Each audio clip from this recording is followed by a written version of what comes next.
This video is Diesel Chic approved. Things you'll need to change a tire: a fully inflated spare, a lug nut wrench, a jack, and WD-40. Learning how to change a tire could potentially save you hundreds of dollars in tow fees, lots of aggravation because you won't have to call people to come help or pick you up, and the fear and uncertainty of not knowing, which is often the biggest reward.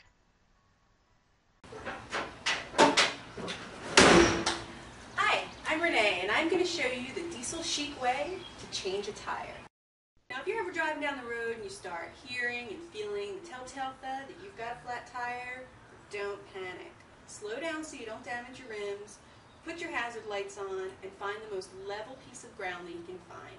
And that's because you never want to place a jack on an incline or a decline. If the jack slips and you're underneath the car, you can get seriously hurt.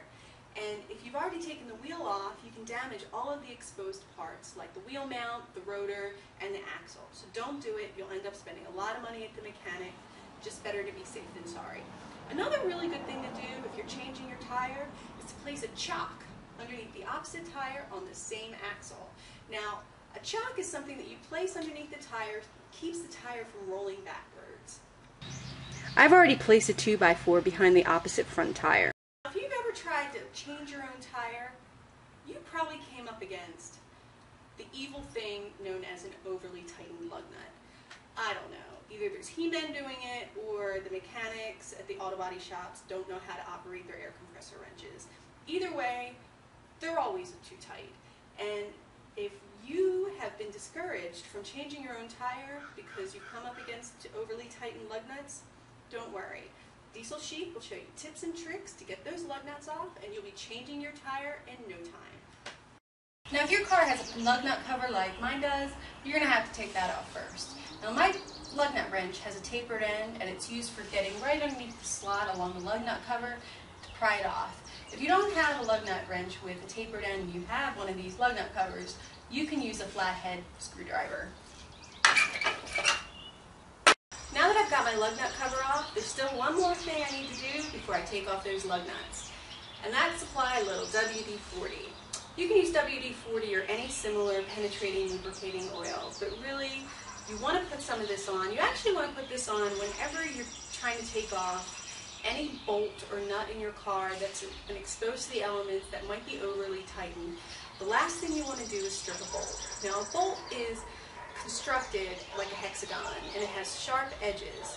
And when you put a socket or a wrench over the bolt, it actually grips those edges and uses those edges to loosen it. When you strip a bolt, you actually smooth out those edges so that a socket or a wrench just kind of glides over the nut in a circle, and you don't want to do that. If you strip a bolt to the point where you can't get it off, you're going to have to take it to a mechanic to get it off, and you don't want to do that. So all you have to do, put a little WD-40 on, let it sit for 10 or 15 minutes, and it's going to make your life a lot easier. So this has a really nice nozzle. You can get in tight. You can use this for hinges and a lot of other stuff around the house too. It's a great product. So just spray it on all your bolts. And we're just going to let this sit.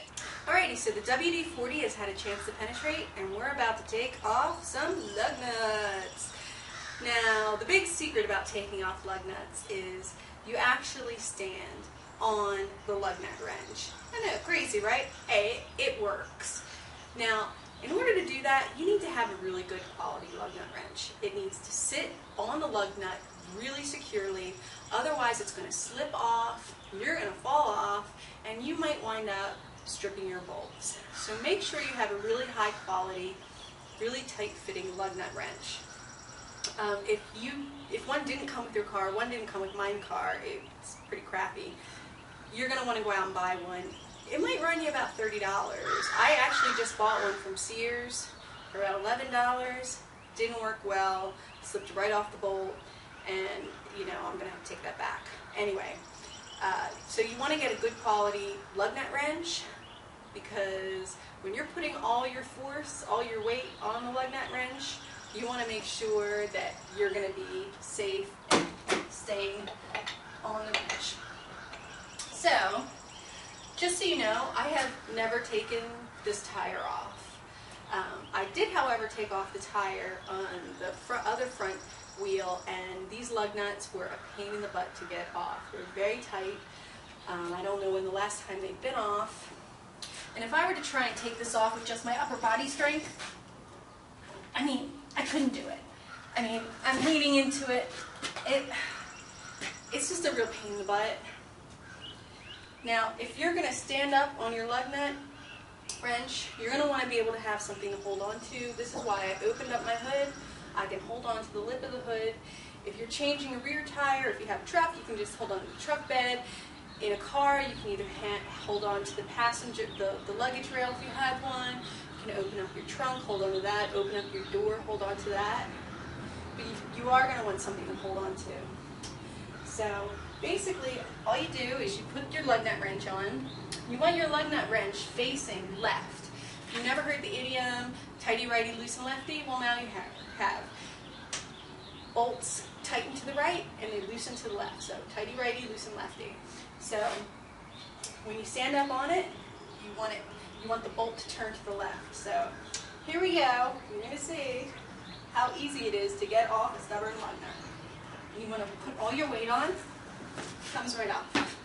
I'm amazed because I had such a hard time trying to get off the other lug nuts on the other wheel with just my upper body strength, and I was trying to hammer on it. Don't do it. You really want to just stand up on your lug nut wrench. And now, I'm going to go and put this on. I can actually loosen it by hand. So, listen to Diesel Chic.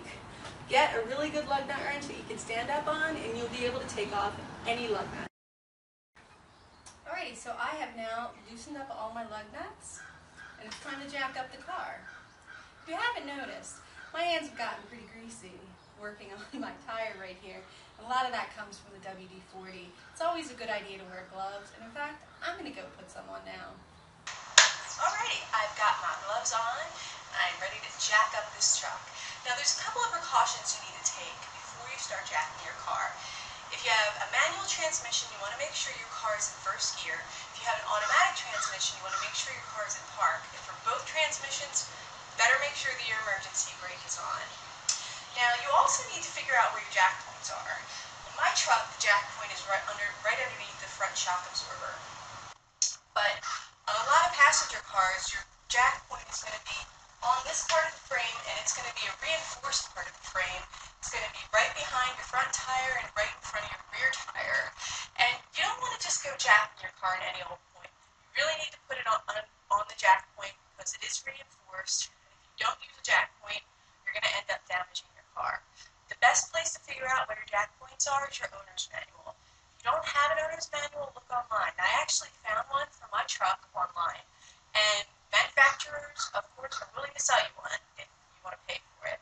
So I actually have raised this jack by hand. I just twisted the little mechanism here until it's right underneath the shock absorber, right underneath where it comes in contact with the car, because it's so much easier just to do this when you have the jack out than it is to use the jack and the handle once it's underneath the car. Okay, that should do it. Now when you're jacking up a flat tire, don't stop jacking when the flat tire first comes off the ground. When you put the fully inflated tire on there, you're going to need more room to get it on there because the flat tire is lower. When you take your lug nuts off, put them in a baggie so that you don't lose them. They can roll around. Okay, so I got my lug nuts off. Now I just have to take my tire off. Be warned, these suckers are heavy. You might have to wrestle with them a little bit. Now all that's left is to put the fully inflated spare back on. I wish there was a neat and classy way to do this, but if there is, I don't know about it. Make sure you're wearing old jeans and tough shoes because you're going to need them. Slide your cardboard over close to your wheel mount, and this is how I do it.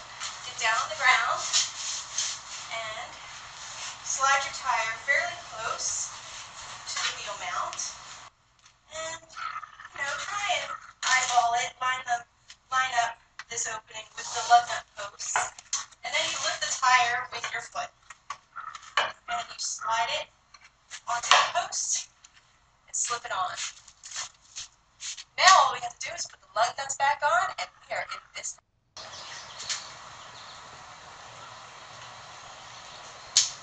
And there you have it. Our lug nuts are all tight. We are ready to get out on the road. Now, after you've driven about 50 or 100 miles, you're going to want to come back and retighten your lug nuts. And remember to do it in that star-shaped pattern again. And there you have it, the diesel chic method of changing a tire. Nothing too hard, nothing too scary. Because you know what? Working on cars is not rocket science. And any woman can be her own mechanic with the right tools and a little bit of know-how. Don't let anybody, even yourself, tell you otherwise. Okay, so I've put all my lug nuts back on and I've finger tightened them. Now there's a specific pattern that you want to tighten your lug nuts in, and it's a star-shaped pattern. You never want to start off tightening one lug nut and then tighten the lug nut either to the right or left of it. You want to go in a star-shaped pattern. And that's because it creates a different pressure differential on your wheel mount, and it's good for your wheel mount. Otherwise, you can damage it. So remember, star-shaped pattern. You're not going to be able to tighten them all the way with the wheel up in the air. But you can tighten them a little bit, put your jack back down, and then we'll tighten them all the way.